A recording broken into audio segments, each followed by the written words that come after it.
ফাতেমা চৌধুরী মাথায় হাত দিয়ে বসে আছেন। রহিমা আইস ব্যাগটা নিয়ে দৌড়ে এলো, মাথায় ঠেসে ধরল সাথে সাথে।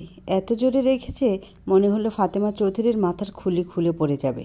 ব্যথার চোখ মুখের আকার বিকৃত করে পুরো বাড়ি কাঁপিয়ে চেঁচিয়ে উঠলেন, রহিমা বাইদা নিয়ে এটা কী করছস? মাথা ফাটাই লাইছস আমার। ওমা গো, চামড়া খুশি পড়ে গেছে মনে হয়। সরি আম্মা, আমার ভুল হইয়া গেছে। আমি চিন্তা করলাম আপনার মাথা গরম, তাই ঠান্ডা করবার জন্য বরফ লই আইছি। আর ভুল হইব না, মাইয়া বিয়া দিয়া নানি হইয়া গেছস।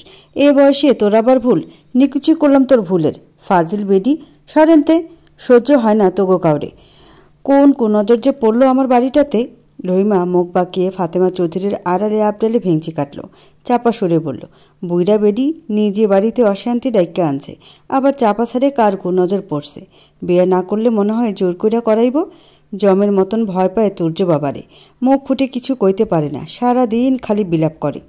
শাশুড়ির চিৎকারের শব্দ শুনে ড্রয়িং রুম ছেড়ে তরিত গতিতে ছুটে এলো ত্রিহা ও মেহরিমা দুজন।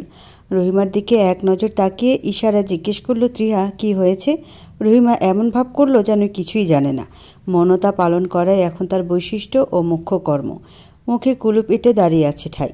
মেহরিমা উদ্বিগ্ন কণ্ঠে জিজ্ঞেস করলেন, কি হয়েছে আম্মা? প্রশ্নটা মাথা ব্যথার মাত্রা দ্বিগুণ করে দেয় ফাতেমা চৌধুরীর। তিনি আফসোসের সুরে বলতে লাগলেন, আমার দুইটা বলিষ্ঠ শরীরের নাতি আছে বাড়িতে। আমি কি এখন তাদের বাচ্চা কাচ্চা না দেখা মরে যাইতাম বউ? এ কেমন অবিচার আমার সাথে? শাশুড়ির ভংচং কথার মানে বুঝতে বেশিক্ষণ লাগলো না দুজায়ের। দুজনেই নীরব বাকরুদ্ধ হয়ে পড়ে।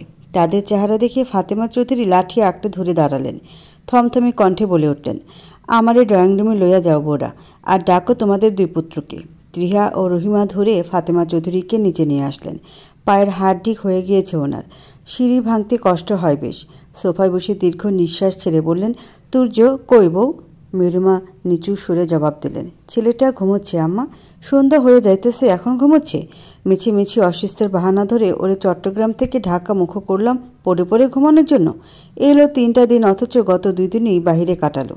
যা করতে হবে জলদি করতে হবে, কথাটা বলতেই হবে ওর সামনে। ডাকো ওরে। আপনি ডাকেন আম্মা, আমি পারবো না। সোজা সাপটা স্বগোক্তি মেহরিমার। তুর্যর রাগ গম্ভীর মুখটাকে অনেক ভয় পায় এ বাড়ির সকলে, বিশেষ করে ফাতেমা চৌধুরী একটু বেশি আতঙ্কগ্রস্ত হয়ে থাকে। এই বুঝি তুর্য রাগে ক্রোধে চৌধুরী বাড়ির এক একটা প্রাচীর ভাঙতে শুরু করলো। বাড়ির এক একটা সদস্য তার রাগ সম্পর্কে অবগত। তাছাড়া পাগল অবস্থায় 2.5 বছর যা করেছে তাতে সবাই ভীত সন্ত্রস্ত হয়ে থাকে তুর্যকে দেখলেই। ফাতেমা চৌধুরীর কণ্ঠস্বর কেঁপে কেঁপে ওঠে, কি কও? তোমার পোলারে তুমি ডাকো, তোমারে তো কিছু বলবে না। তার আগে ওই অহমিকা না টহমিকা ওরে কল দাও এখানে আসার জন্য। আর চিন্তা করতে পারবো না, করতে করতে মাথা ব্যথায় ছিঁড়ে যাইতেছে। ওদের একটা গতি না করে শান্তি পাবো না আমি। ত্রিয়া আরও চোখে মেহরিমার দিকে তাকায়, ফোরন কেটে বলে, আম্মা এটা কি উচিত হবে? তুর্য বিবাহিত, ওকে এ বিষয়ে অজ্ঞাত রেখে আরেকটা বিয়ে? ত্রিহা, সঙ্গে সঙ্গে চাপা গর্জন করলেন মেহরিমা। ঘটনার আকস্মিকতায় ফাতেমা রহিমা সবাই হতভম্ব। ত্রিহা চমকালো না, এটাই যেন হওয়ার ছিল। মুখভঙ্গি স্বাভাবিক, নির্লিপ্ত। ক্ষমা করো আপা, কিন্তু ছেলেটার কাছ থেকে লুকানো ঠিক হচ্ছে না। তুর্য যদি কখনো জানতে পারে ও বিবাহিত, বিয়ের পরদিন ওর বউ পালিয়ে গিয়েছে, তাহলে কি হবে ভেবে দেখেছ? ছেলেটা আমাদের দিকে মুখ তুলেও তাকাবে না এত বড় একটা সত্য লুকানোর জন্য। তাছাড়া ওর জীবনের কয়েকটা বছর তিক্ত করে তোলার জন্য দায়ী অহমিকা। যার জন্য নষ্ট হয়েছিল সেই তো সঠিক করেছে, তাই না? ওই মেয়ে আমার ছেলের যোগ্য না। পাগল দেখে ছেলে চলে গিয়েছে, বিয়ের পর দিন নিকট আত্মীয় স্বজনরা থুতু ফেলেছে আমাদের উপর।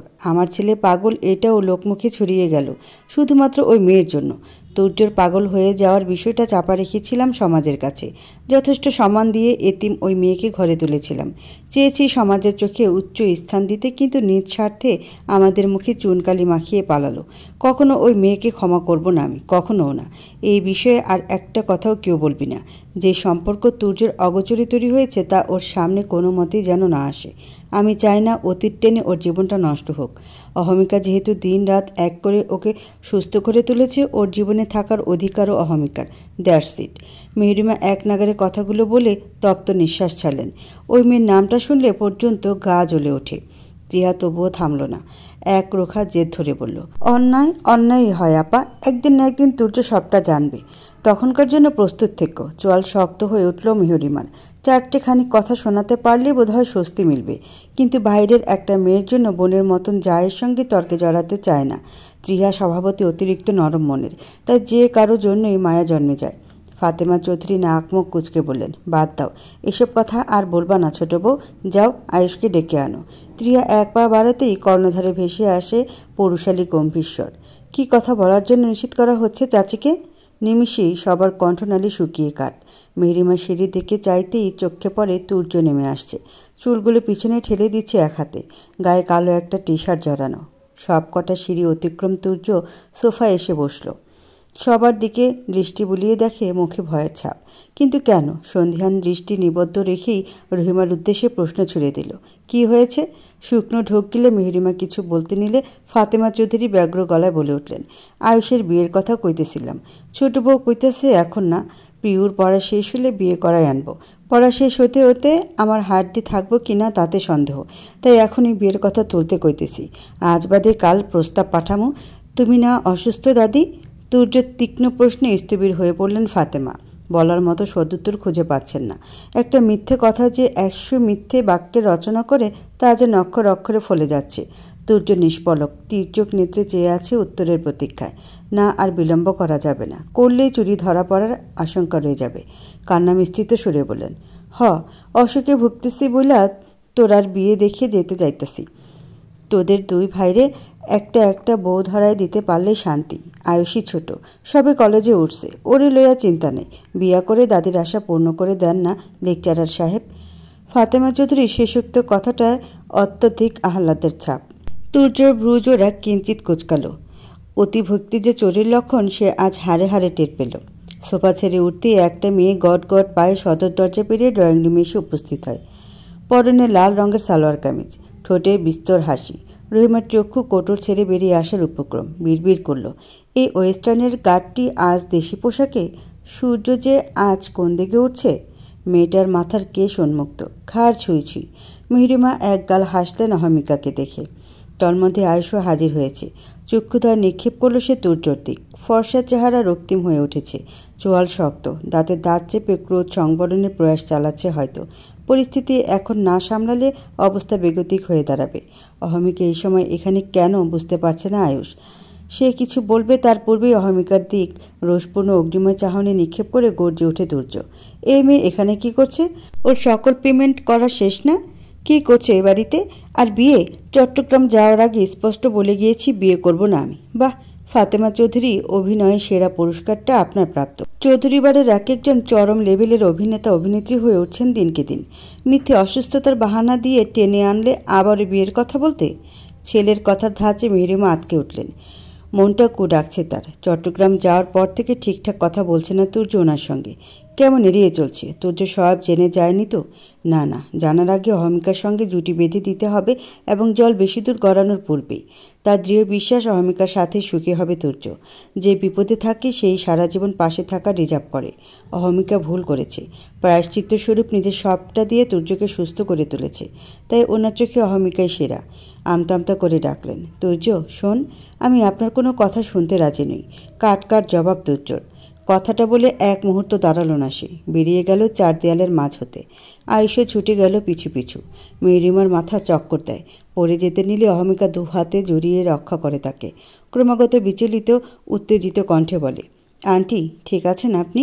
মেহরিমার চোখ ভর্তি জল, গলায় কথা জড়িয়ে যাচ্ছে। ফুপিয়ে উঠলেন, আমার তুর্য আমাকে আপনি সম্বোধন করেছে অহমিকা? ও নিশ্চয়ই আমার সাথে রাগ করে আছে। রাগলেই তো এমন করে আমার সাথে। এটা ওর রাগের বহিঃপ্রকাশ। রাগলে আমাকে আপনি ডাকে, হঠাৎ এমন করছে কেন? সুস্থ হবার পর তো সব ঠিক ছিল। ছোটোখাটো একটা ঝড় বয়ে গেল চৌধুরী বাড়িতে। রহিমা ঝড়ের নাম দিল অহমিকা। বাবার জরুরি তলবে ঢাকা শহরে ছুটে এলো প্রিয়, সাথে নিয়ে এলো শ্রেয়াকে। শ্রেয়া বারংবার বলছিল, আমি যাব না প্রিয়, তুই যা, কোচিং বন্ধ হলে চাকরিটা হারাতে হবে। কিন্তু প্রিয় শুনলই না। উল্টো কোচিংয়ে গিয়ে কিছুদিনের ছুটি চেয়ে এক প্রকার টেনে হিস্ট্রি নিয়ে আসে ওকে।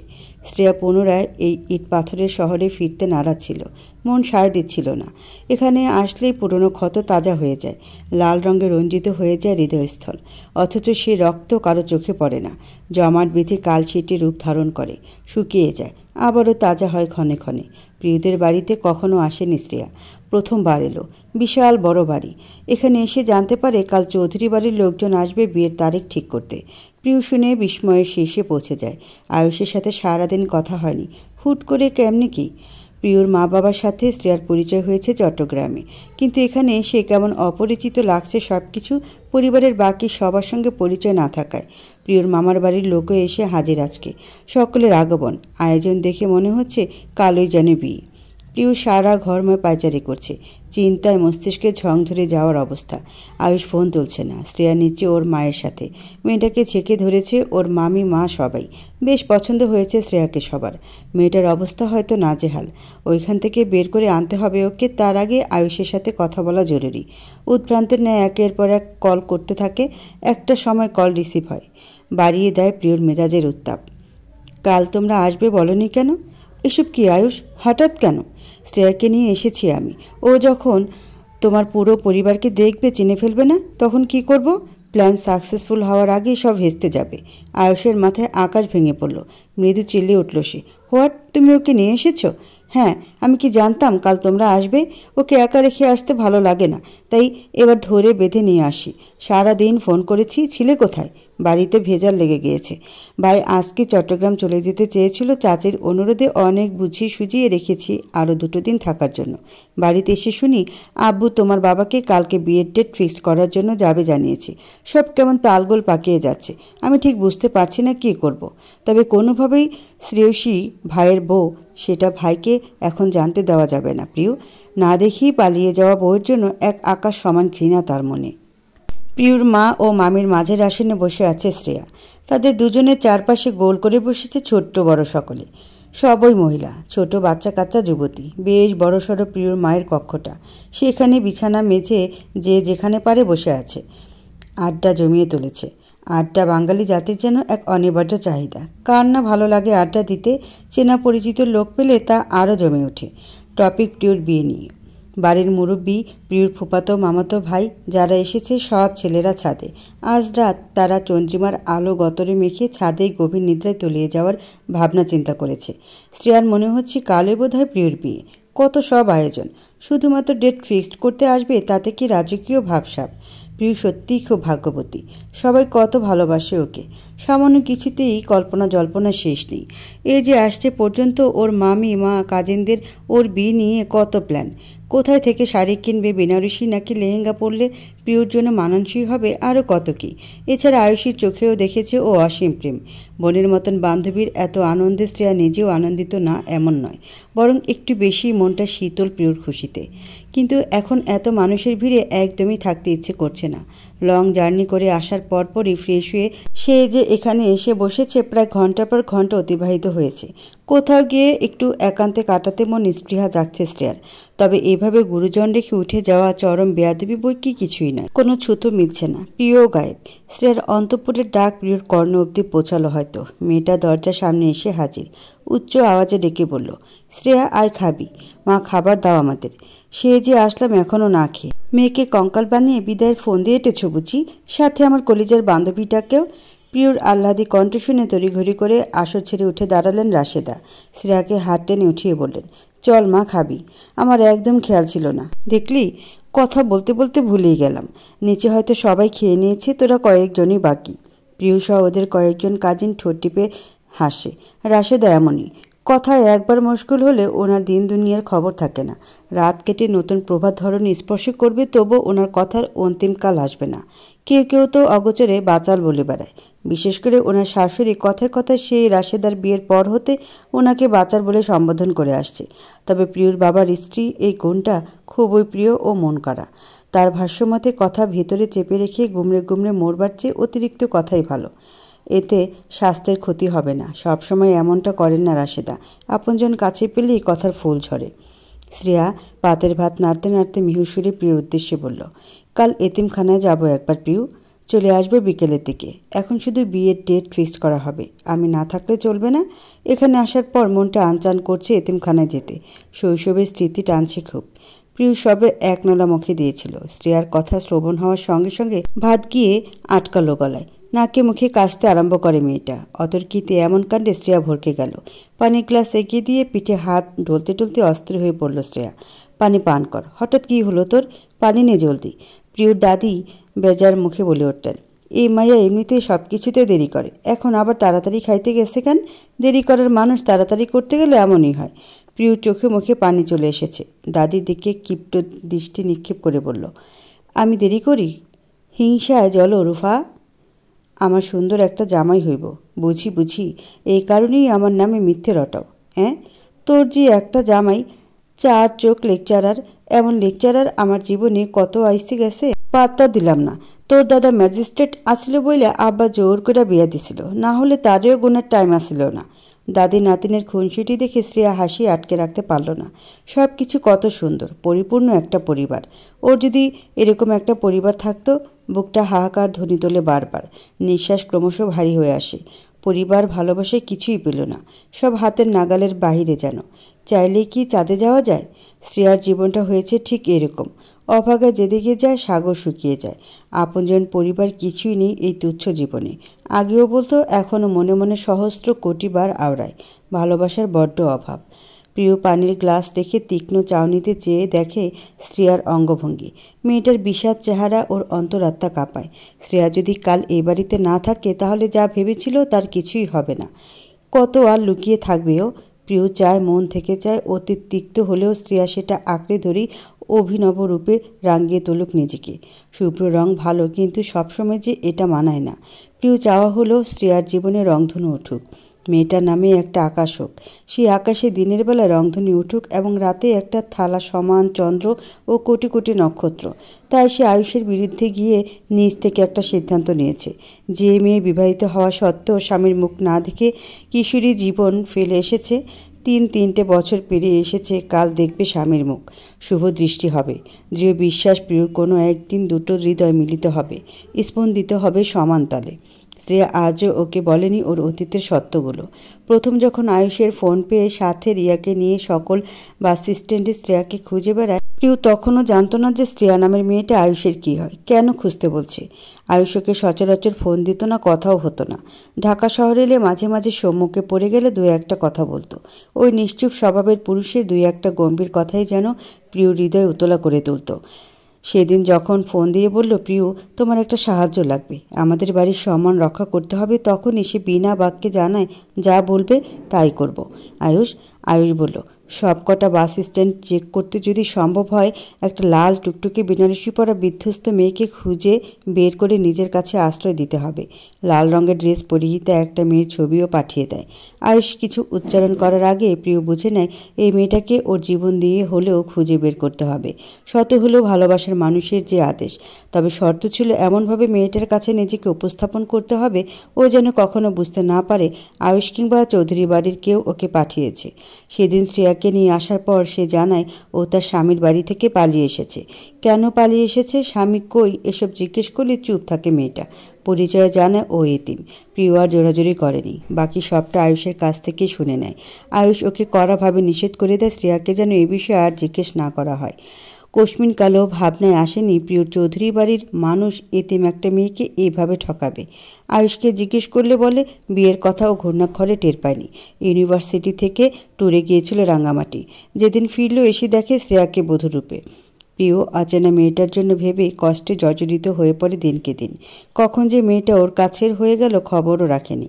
সহমর্মিতা দেখাতে গিয়ে আপন মানুষ হয়ে উঠল পরিপূর্ণভাবে। তুর্য ভালো হওয়ার পর চট্টগ্রামে আসার ব্যাপারটা শুনে আয়ুষ ও প্রিয় চিন্তায় পড়ে যায় শ্রেয়া তো নিজের হাজব্যান্ডকে দেখলেই চিনে ফেলবে। তুর্য চিনবে না এতে ওরা নিশ্চিন্ত, কারণ পাগলামির দিনগুলোর কোনো কিছুই তুর্যের মস্তিষ্ক ধরে রাখতে পারেনি। ওদের সেই চিন্তায় গরম জল ঢেলে আর উত্তপ্ত করে তোলে শ্রেয়া। তুর্যকে দেখার পর শ্রেয়ার না চেনার বিষয়টা ভাবিয়ে তোলে ওদের। একটা সময় ঠাউর করে নেয় সেই অমানিসা শ্রেয়া নিজের স্বামীর মুখই দেখেনি। আয়ুষ বুদ্ধি করে প্রিয়র পাশের বাসা খালি আছে জানাই তুর্যকে। উদ্দেশ্য শ্রেয়ার প্রতি তুর্যর মনে অনুভূতি জাগানো। অজান্তেই হোক কাছাকাছি থাকলে না জানা বউয়ের প্রতি অনুভূতি তো জাগবে। কিন্তু তুর্য জেনে গেল সে বিবাহিত এবং অদেখা বউকে প্রচণ্ড ঘৃণা করে। এতেই সব চেষ্টা বিফলে চলে গেল আয়ুষের। তুর্য চট্টগ্রাম ইউনিভার্সিটিতে লেকচারার হিসেবে নিয়োগ দিচ্ছে জেনে আশার আলো খুঁজে পেয়েছিল শ্রেয়াকে সসম্মানে চৌধুরী বাড়িতে ফিরিয়ে আনার। অথচ সেই আশার প্রদীপ নিভে যায় তার মনের কথা জানতে পেরে। যে না দেখিয়ে বউকে ঘৃণা করে চোখের সামনে এলে কী করবে ভেবে কুল পায় না। ফলস্বরূপ আয়ুষ চায় শ্রেয়াকে আগে ভালো মেয়ে হিসেবে জানুক তুর্য। শ্রেয়া ঠিক কেমন মেয়ে নিজ চোখে দেখুক। শ্রেয়ার প্রতি পজিটিভ ভাবনা আসলেই তা আঁচ করে আয়ুষ জানিয়ে দেবে তুর্যকে এই মেয়েই তার বউ। কিন্তু শ্রেয়ার জানতে বাধা কই যে তুর্য স্যারই ওর স্বামী। প্রিয় কৌশলে ঠিক জানিয়ে দিবে শ্রেয়াকে। মেয়েটা অতীতের অধ্যায় না খুলতে চাইলেও তাতে সমস্যা নেই। শ্রেয়ার নরম রিনঝিনের স্বর কানে আসলো পূর্ণবার। ডাকলো প্রিয় বলে। বলল, কাল যাব আমি। রাগ করিস না প্লিজ। আর কবে ফিরি এই শহরে তা অনির্দিষ্ট। এসেই বা করবো কি? আমার কোনো পরিচিত মুখের দেখা মিলবে না এখানে। কার টানে আসবো? মাদারের সাথে দেখা করে যাব। প্রিয় বিচলিত কণ্ঠে বলল, যেতে পারবি, তবে সকালে গিয়ে 12টার আগে চলে আসিস প্লিজ। তোকে ছাড়া আমি একা হয়ে যাব। সে কি? কোথায় যাবে শ্রেয়ামা? রাশেদার উৎকণ্ঠা।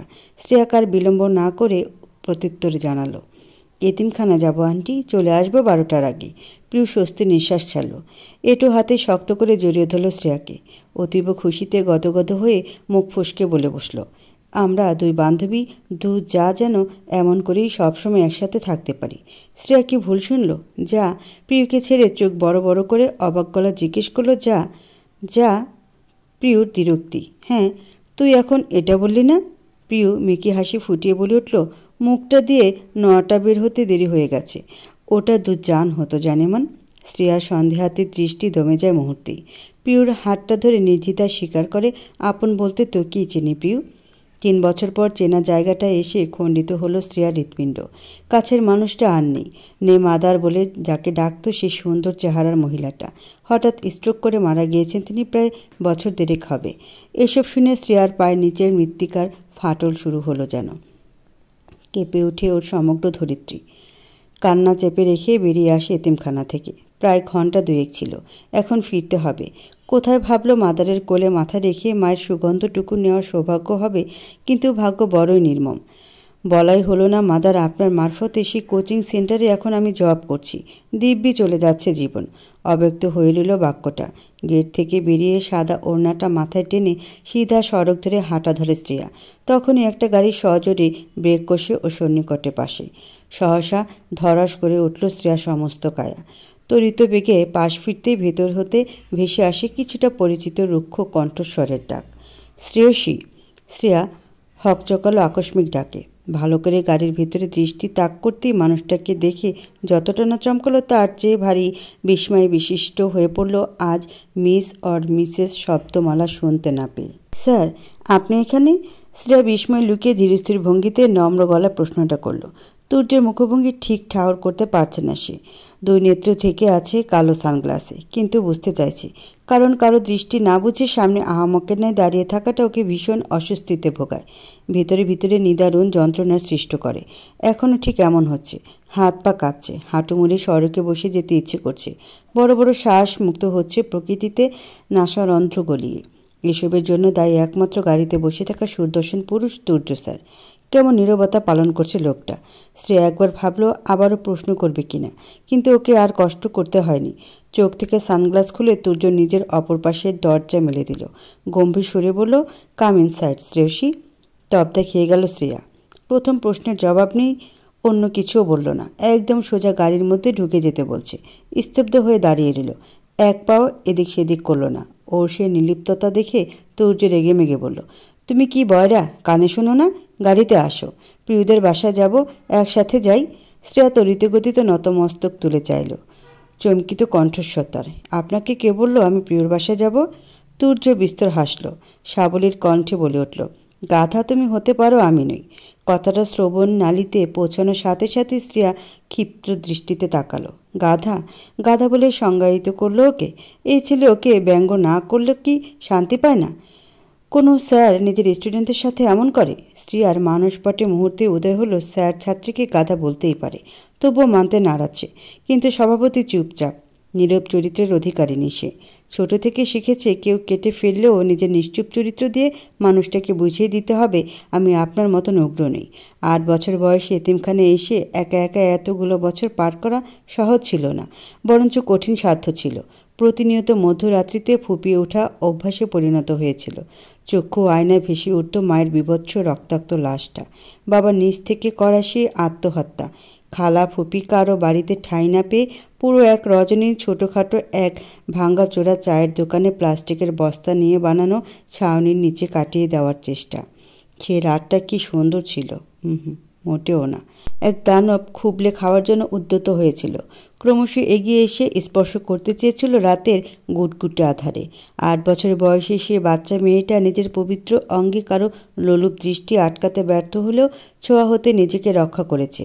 মদখোর মাতাল ব্যক্তির হাত থেকে নিজেকে রক্ষা করতে ছুটতে ছুটতে এসে মুখ থুবড়ে পড়েছিল আজকের চেনা এই এতিমখানার দুয়ারে।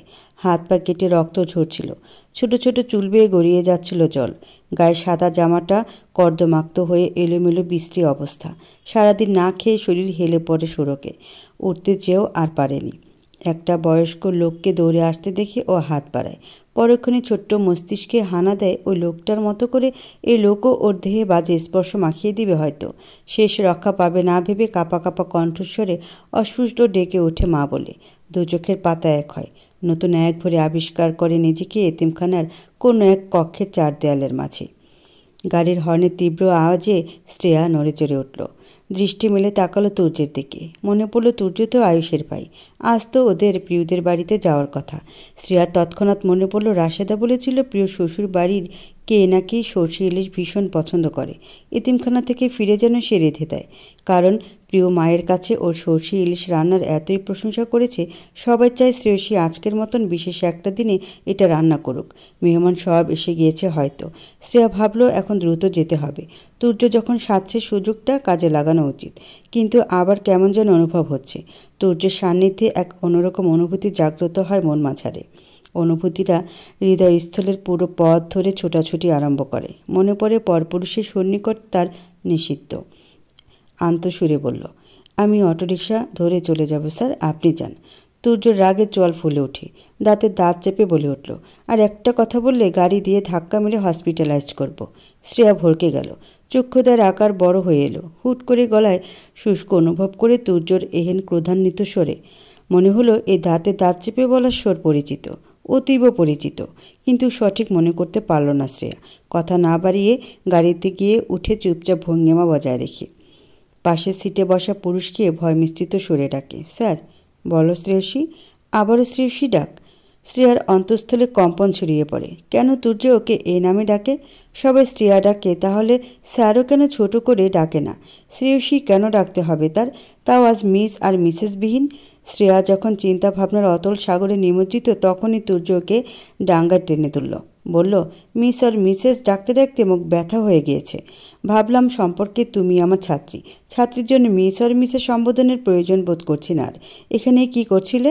গাড়ি স্টার্ট দিতে দিতে তুর্য প্রশ্ন করে। শ্রেয়া সূক্ষ্ম নিঃশ্বাস ছাড়ল, ভেজা কণ্ঠে প্রতি উত্তর করল, এতিমখানায় এসেছিলাম স্যার। তাৎক্ষণিক তুর্য ঘাড় বাঁকিয়ে এতিমখানার মরিচে আক্রমণ করা লোহার গেটটার দিকে নজর নিক্ষেপ করল। ভ্রুযুগল কিঞ্চিত ললাট ছুঁয়ে গেল নিমিষে।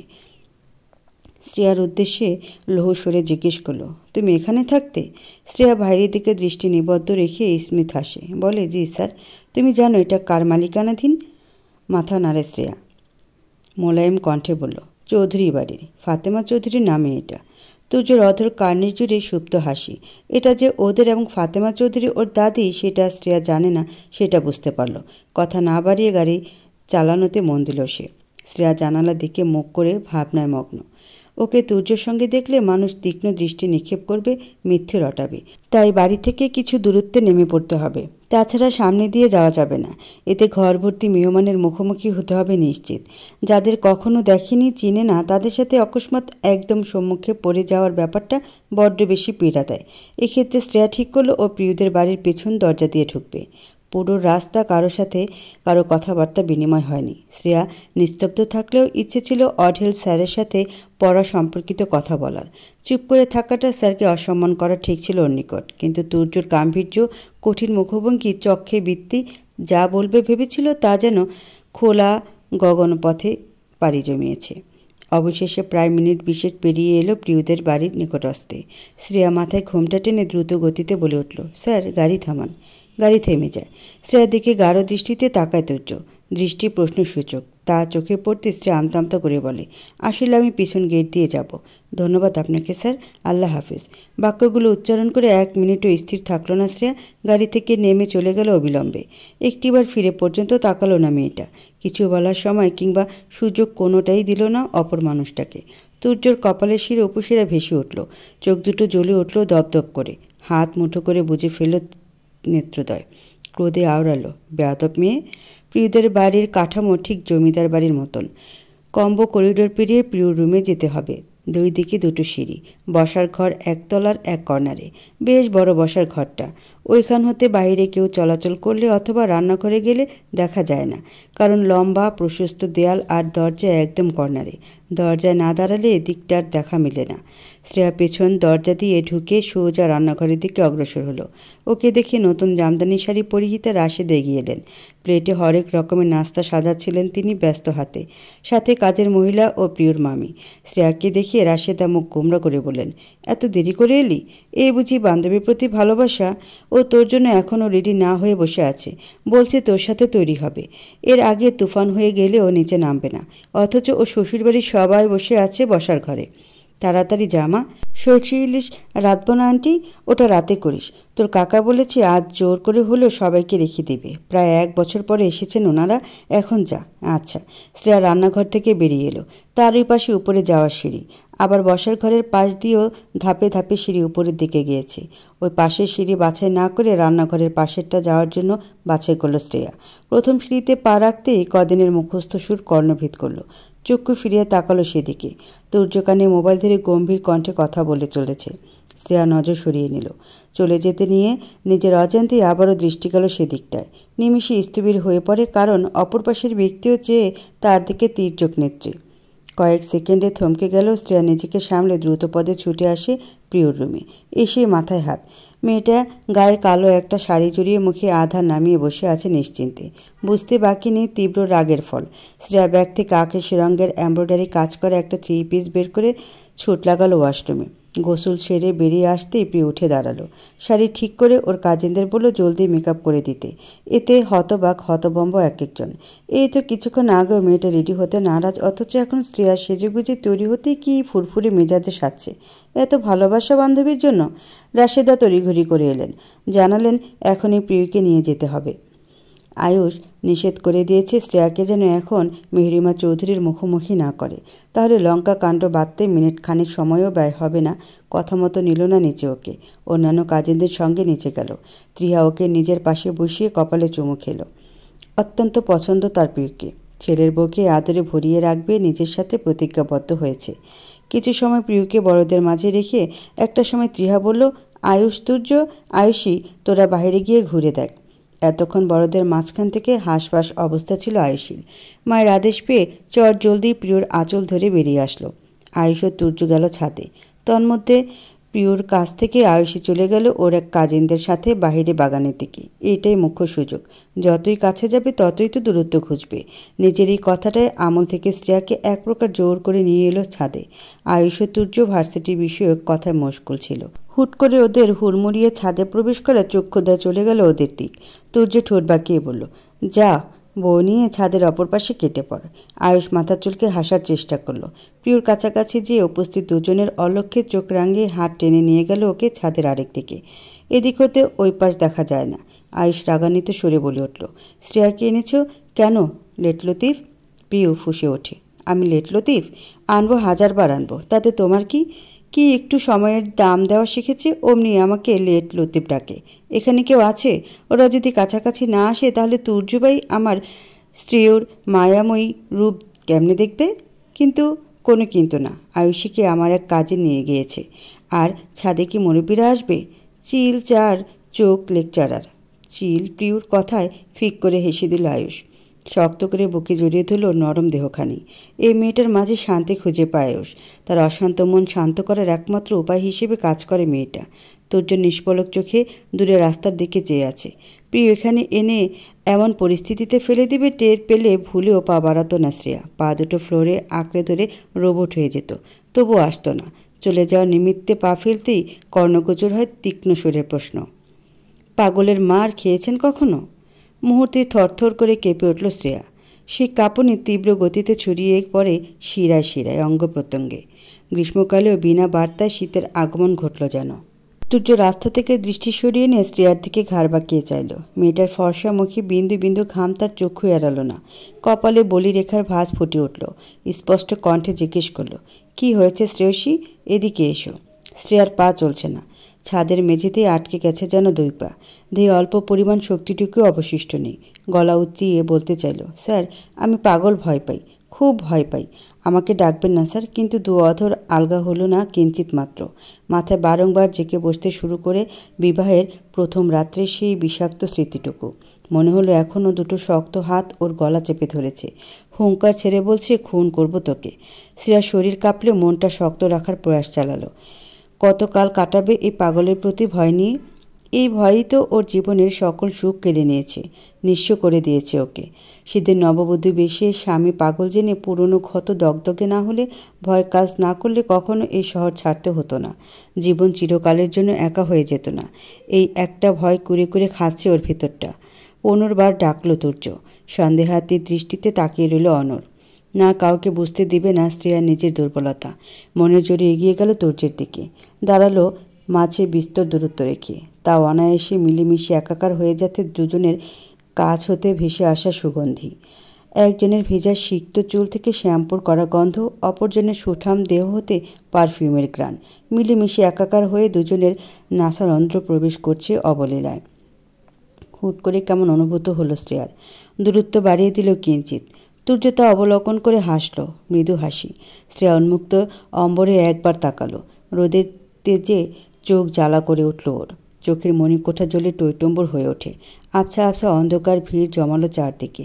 শ্রেয়া বুঝতে পারে দিবাকর তার চাহনি পছন্দ করেনি, তাই তো রশ্মি ছুঁড়ে ভস্ম করতে চাইল ওর কাজল মাখা আঁখি যুগল। তুর্য বাইরে বের হলে পকেট টিস্যু রাখে নিজের সঙ্গে সর্বদা। শ্রেয়ার মুখভঙ্গি পদক্ষেপ সবটা সে লক্ষ্য করল। একটা টিস্যু বাড়িয়ে দিয়ে বলে, চোখের পানি মুছে নাও, ঠিক হয়ে যাবে।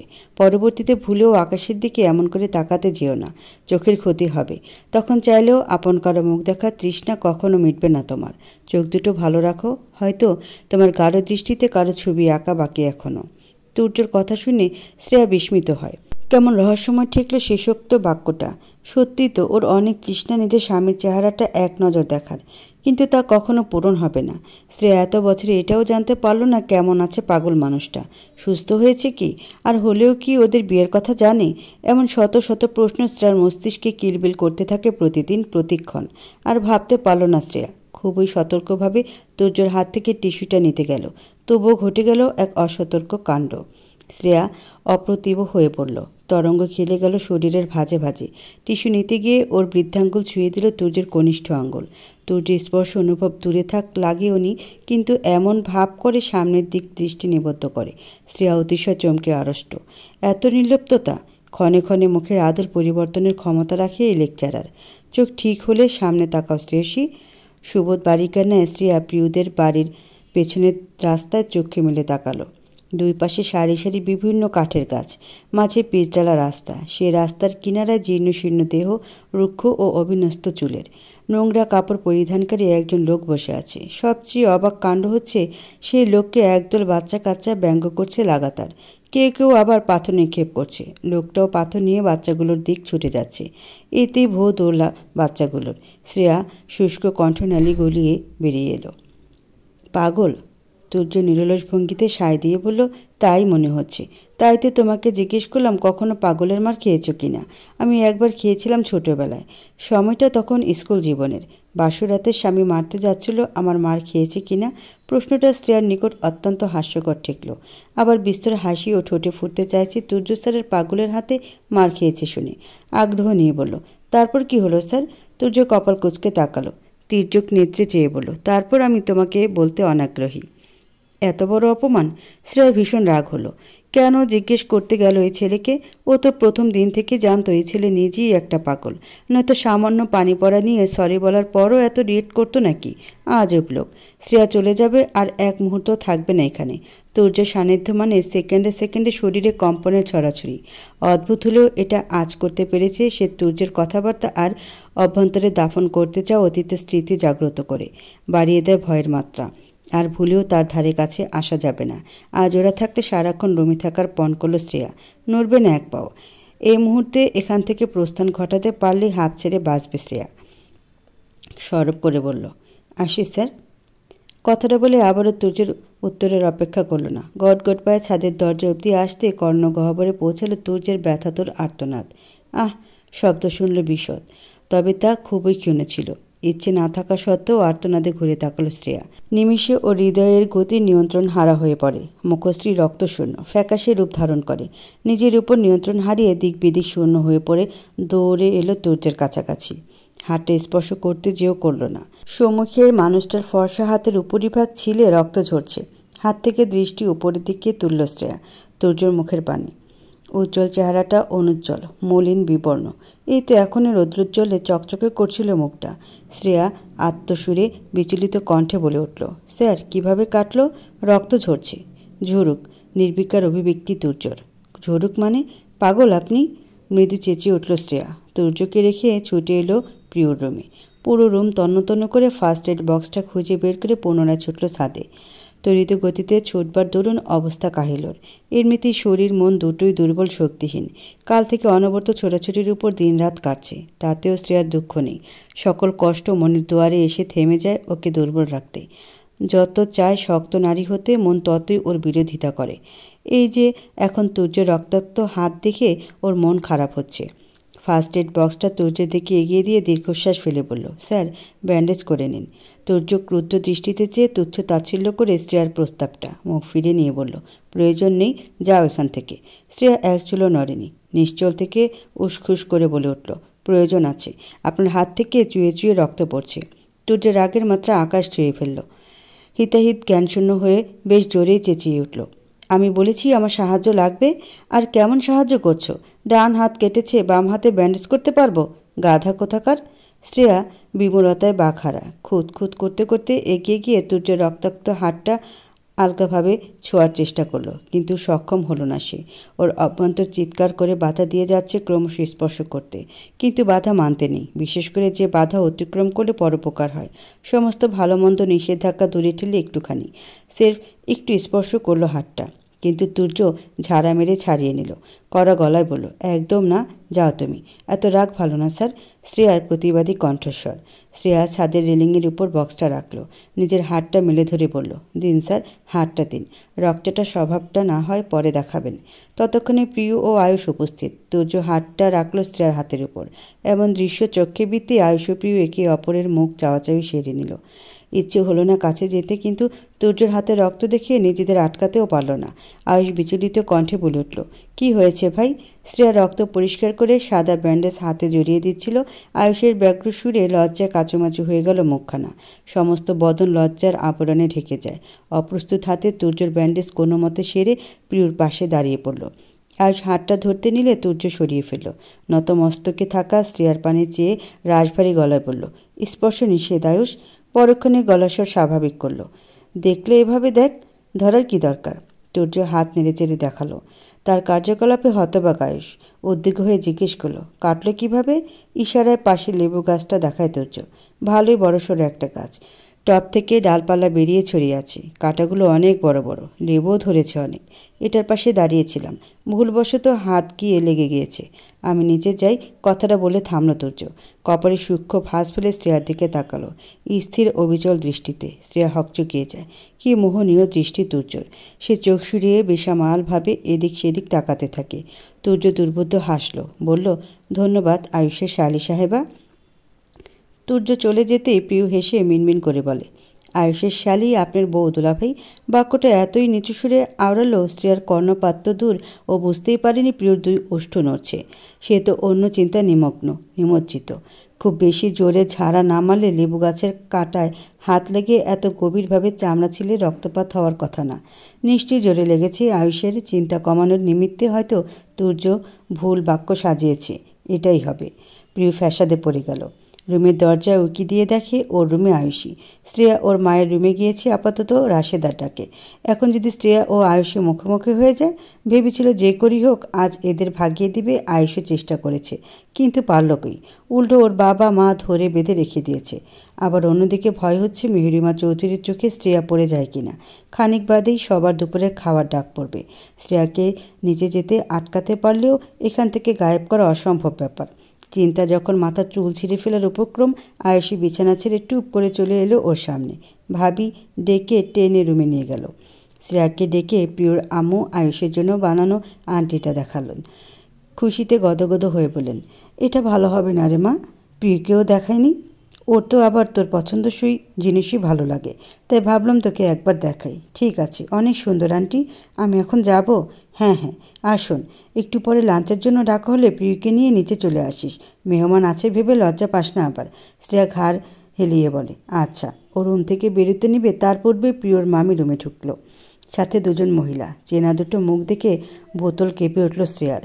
3 বছর, পাক্কা 3 বছর পর কিছু সময়ের পরিচিতি হওয়া মানুষের চেহারা দেখল। শ্রেয়া হতবম্ব কিং কর্তব্য বিমূঢ়। সামনের মানুষ দুজনেরও একই হাল। প্রিয়র মা হাসি মুখে এগিয়ে এসে বললেন, আপনারা এখানে? শ্রেয়া, ওনারা প্রিয়র শাশুড়ি ও চাচি শাশুড়ি। অকস্মাৎ কিছু সত্য সামনে এলে মেনে নেওয়া কঠিন সাধ্য হয়ে পড়ে। হারিয়ে যায় বাকশক্তি। ত্রিয়া চৌধুরী শ্রেয়াকে কিছু বলতে যাবে, তখনই ওনার হাত চেপে ধরে কঠিন দৃষ্টি নিক্ষেপ করলেন মেহেরিমা সকলের অলক্ষ্যে অগোচরে। শ্রেয়া হতবাক, চোখ তুলে তাকাতে অবধি পারছে না। মাথায় হাজারো রহস্য উন্মোচনের খেলা চলছে। প্রিয় পর্যন্ত জানে না ওর অতীত। চৌধুরী বাড়ির সঙ্গে সম্পর্কের কথা তাহলে তার পরিবার জানবে কেমন করে? বুঝলে যথেষ্ট স্বাভাবিক থাকতে হবে ত্রিয়া ও মেহেরিমা চৌধুরীর সামনে। তবে ওর ভিতরে তীব্র হতে তীব্রভাবে আক্রমণ করছে একটা কথা, একটা সত্য, এবং তা হলো তুর্য স্যারই তার সেই পাগল স্বামী তুর্য চৌধুরী। পোশাক দ্বারা আবৃত পিঠ বেয়ে ঘাম নেমে যাচ্ছে নিচের দিকে। একটু আটটু ভিজিয়ে দিচ্ছি আকাশি রঙের জামাটাও। রাশেদা মেহেরিমার দিকে চেয়ে হাসি হাসি মুখ করে বললেন, আসুন আপা, দাঁড়িয়ে আছেন কেন? আর ও প্রিয়র বান্ধবী, আমার আরেকটা মেয়ে। শ্রেয়ার চোখ ছলছল করে উঠল। প্রিয়র মায়ের এই আপন পরিচয় দেওয়াটা ওকে বরাবরই অবাক করে। মনে হয় এই মহিলার ভালোবাসাটা ভেজালবিহীন, কোনো প্রকার স্বার্থ লুকায়িত নেই। অথচ সামনে অতি দামি বেশভূষায় হাজির মানুষটা সম্পর্কে ও শাশুড়ি, যিনি একদিন ওকে চৌধুরী বাড়ির গেটের সামনে দাঁড় করিয়ে বলেছিল, এতি মেয়ে ঘরে তুলেছে ছেলের অসহায় জীবন দেখে, কিন্তু তুমি আশানুরূপ কাজ করনি। এই না যে আমি এতিমদের পছন্দ করি না, কিন্তু তুমি আমার ছেলের অযোগ্য। তেতো হলেও সত্য পাগল হয়েও যে ছেলে তোমার দিকে চোখ তুলেও তাকায়নি, সুস্থ থাকলে ধারে কাছেও ঘেঁষতে দিত না, আর সেই তুমি কিনা সবার সামনে আমার ছেলেকে পাগল প্রকাশ করে তুচ্ছ করে চলে গেলে। একবার গিয়ে দ্বিতীয়বার ফেরার মুখ তুমি রাখনি। রূপা কেমন করে বুঝবে স্বর্ণের কদর? তুমি তো রূপাও হতে পারোনি। সবাই তোমাকে ক্ষমা করলেও আমি তোমাকে ক্ষমা করে ঘরে তুলব না। আমার ছেলে আমার প্রাণ, আর সে প্রাণকে তুচ্ছ করেছ তুমি।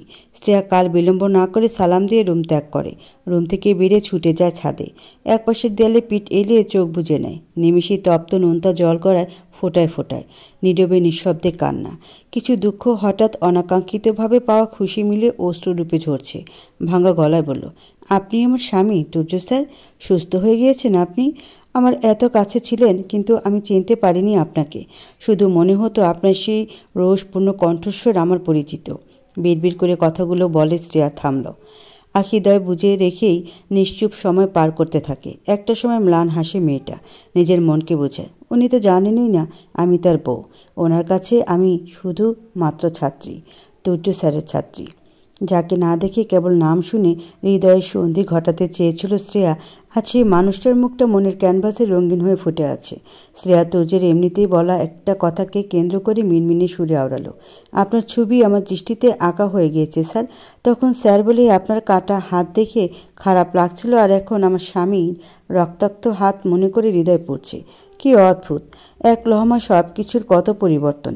কিন্তু আপনাকে বোধ হয় আমার পাওয়া হবে না, কখনোই না। কাজল লেপটে গিয়েছে, নেত্র কার্নিশ বেয়ে জল পড়ছে না। চিকন দু অধরে ম্লান হাসির আলিঙ্গনের চক্ষু জোড়া থামিয়ে দিয়েছে অশ্রু বিসর্জন। কি হবে এত কেঁদে?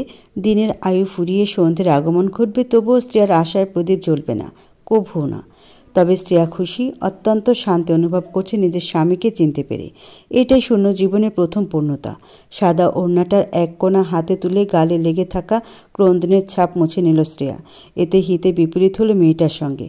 কাজল চোখের নিচ থেকে ছড়িয়ে গাল পর্যন্ত চলে এলো। বিধ্বস্ত চেহারাটা নিয়ে ছাদের সিঁড়ি ভেঙে প্রিয়র রুমে চলে আসে। ওকে দেখি থক করে ওঠে প্রিয়র বুক। অনর্গল জিজ্ঞেস করতে থাকে, কি হয়েছে? মুখের এই অবস্থা কেন? তুই এতক্ষণ মায়ের রুমে ছিলি? হ্যাঁ, আর মুখে কি হবে? আয়নায় গিয়ে দেখ। শ্রেয়া আরশিতের চেহারার হাল দেখে আনমনে হাসল। হয়তো দুঃখের সাগরে ভেসে যাওয়ার কথা এই মুহূর্তে উল্টো মেয়েটার হাসি পাচ্ছে। মুখে বলল, কাজলটা ছড়িয়ে গেছে, ধুয়ে আসি। প্রিয় এত সময় দম আটকে বসেছিল। আয়ুষী খানিক মিনিট পূর্বেই বেরিয়ে গেছে বলে ভুল হবে সেটা, বরঞ্চ মা ডেকে নিয়ে গিয়েছে লাঞ্চের জন্য। যাওয়ার সময় রাশেদা বলে গেলেন শ্রেয়াকে নিয়ে যেন বিনা বিলম্বে নিচে যায়। কিন্তু প্রিয় উত্তর দিতে পারল না। কোনো মতে শ্রেয়াকে নেওয়া যাবে না। শ্রেয়া মুখ ধুয়ে বেরিয়ে আসতেই দ্বিধান্বিত চাহনি নিক্ষেপ করে বলে, নিচে যাবি খেতে? শ্রেয়া প্রতি উত্তর করতে পারল না তৎক্ষণাৎ। নিচে অন্য সদস্য থাকতে পারে চৌধুরী বাড়ির। এখন সে প্রস্তুত নয় বাকি সবার মুখোমুখি হওয়ার জন্য। আচ্ছা, প্রিয় সব জানে? হুট করে শ্রেয়ার মাথায় খেলে গেল বিয়ের পরের দিনে সকালের কথা। রহিমা খালা বলেছিল লেকচারার ওর পাশে ছিল সারা রাত। তুর্য তো পাগল ছিল। তার মানে সেই মুহূর্তে লেকচারার বলতে আয়ুষকে বোঝানো হয়েছে। আয়ুষ ওকে চিনে বুঝতে বাকি রইল না শ্রেয়ার। কোথাও প্রশ্ন থেকে যায়, বছর দেড়েক আগে যখন আয়ুষের সাথে প্রথম সাক্ষাৎ হয় প্রিয়র মাধ্যমে, তখন কেন চিনেও অচেনা সেজেছিল? আয়ুষ কি প্রিয়কে বলেনি? প্রিয়র সঙ্গে দেখা হওয়াটা কাকতালীয় নাকি অন্য কিছু? কাকতালীয়ই হবে হয়তো। প্রিয় সত্যিটা জানলে ওকে ভুল করে হলেও মুখ ফুসকে বলে দিত। ওর জানা মতে প্রিয়র পেটে কথা হজম হয় না। কিন্তু মানুষের কি এক রূপই কি থাকে? হতে পারে এক একজনের সাথে এক এক রূপে ব্যক্ত করে নিজেকে। যাই হোক, আড়ালে যা থাকুক না কেন, শ্রেয়া সিদ্ধান্ত নিল প্রিয়কে সব খুলে বলবে। তবে এখন মোক্ষম সময় নয়, তার আগে এখান থেকে চলে যেতে হবে। শ্রেয়া চায় না মেহরিমা চৌধুরীর তীক্ষ্ণ দৃষ্টির কারণ হতে। নিচে গিয়ে খাবো না, তুই যা প্রিয়, আমি রুমেই খাবো। জানিস তো নতুন মানুষদের সাথে মিশতে অস্বস্তি লাগে, সেই জায়গায় খাবার নামবে গলাতে। তুই যা। প্রিয়র হাসতে ইচ্ছে করলো। যে মেয়ে এতিমখানার শখানেক মানুষের সাথে ডাল ভাত খেতে কখনো দ্বিধাবোধ করেনি, তার নাকি এখন মিশতে অস্বস্তি। কথাটা ব্যাপক মজার ছিল। তবে প্রিয় সন্দেহ জাগলো। শ্রেয়া এমন কেন বলল? কী কারণে? তুর্য স্যার আছে বলে? একটু আগে সে স্যারের ক্ষতে মলম লাগিয়েছে কোনো প্রকার দ্বিধাদ্বন্দ্ব ছাড়া, তাই তার জন্য না যাওয়ার প্রশ্নই আসে না। তবে চৌধুরী বাড়ির অন্য কাউকে দেখে ফেলেছে? প্রিয় ভয়ে সেটে গেল। প্রাণপ্রিয় বান্ধবী হারানোর ভয়টা ওর অত্যাধিক। শ্রেয়া ভুল বুঝলে ওর পুরো পৃথিবী অন্ধকারে তলিয়ে যাবে। আন্দাজ করার জন্য সচকিত নয়নে তাকালো। প্রশ্ন করল, আয়ুষের পরিবারের সবাইকে দেখবি না? না। শ্রেয়া কণ্ঠ স্বাভাবিক রেখে প্রত্যুত্তর করে। প্রিয় সন্দেহের তালিকার নাম লেখাতে নারাজ সে।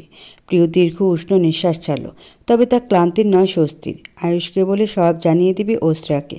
কতক্ষণ এভাবে লুকিয়ে রাখা যায়, যেখানে সত্য চক্ষু সম্মুখে? তাই সেও পারবে না। নিচে গিয়ে খাওয়ার ইচ্ছা না থাকা সত্ত্বেও শ্রেয়া জোরাজুরিতে আসতে হলো। মেয়েটার একটাই কথা, প্রিয় তাদের বাড়ির হবু বউ হয়ে নিচে গিয়ে একসাথে না খেলে ব্যাপারটা খুবই দৃষ্টিকটু দেখায়। দোনমনো করতে করতে প্রিয় ডাইনিং টেবিলের সন্নিকটে আসে। ইতিমধ্যে সবাই যার যার আসনে বসে পড়েছে। বিশাল বড় টেবিল, হরেক রকমের পদ সাজানো তাতে। শত হোক শ্বশুর বাড়ির লোক, তাদের সামনে প্রিয়র উঁচু মাথা নুয়ে গেল লজ্জায় সংকোচে। ত্রিহা আদরের সুরে ডেকে আয়ুষের পাশে চেয়ারে বসিয়ে দিল। রাশেদা মেয়ের দিকে চেয়ে জিজ্ঞেস করলেন, কী রে, শ্রেয়া কই?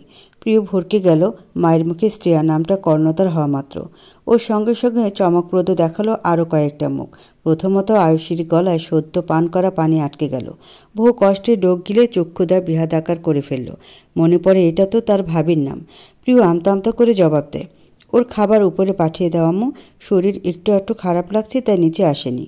তুর্য চেয়ার ঠেলে উঠে দাঁড়ালো। প্রিয়র কথাটা শ্রবণ হতে না হতে তুর্যর আচমকা উঠে যাওয়ার হতভম্ব সবাই। মেহরিমা উত্তেজিত সুরে বলে উঠলেন, কি হলো, খাবি না? মেহরিমার দিকে তাকালো না তুর্য। সোজা দৃষ্টি ফেলল প্রিয়র বাবার দিকে। নম্র ভদ্রতা বজায় রেখে বলল, খিদে ফুরিয়ে গিয়েছে আঙ্কেল, কিছু মনে করবেন না, একটা জরুরি কাজ পড়ে গিয়েছি। হঠাৎ মেসেজ আসলো, এখনই যেতে হবে, রাতে আসবো। একদণ্ড আর উপস্থিত থাকলো না প্রিয়দের বাড়িতে। বড় বড় পা ফেলে বাহিরে আসে অন্দরমহল ছেড়ে।